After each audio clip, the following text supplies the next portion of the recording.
একবার এক জঙ্গলে এক সিংহ ঘুমাচ্ছিল।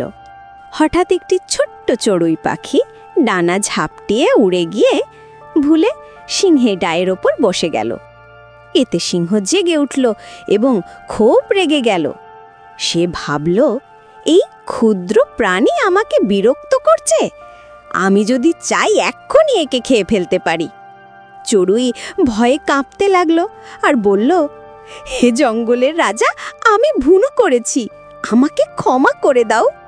আমি প্রতিশ্রুতি দিচ্ছি, একদিন আমি তোমার উপকার করব। সিংহ হেসে বলল, হ্যাঁ, তুই এত ছোট, তুই আবার আমার উপকার করবে? আচ্ছা ঠিক আছে, আজকে তোকে ছাড়লাম। দিন কয়েক পরের কথা। এক শিকারী বনে এসে সিংহকে জালে আটকে ফেলল। সিংহ অনেক চেষ্টা করেও বের হতে পারছিল না। তখন সে গর্জে উঠল, সাহায্যের জন্য ডাকতে লাগলো। দূরে থাকা সেই ছোট্ট চড়ুই সিংহের আওয়াজ শুনল।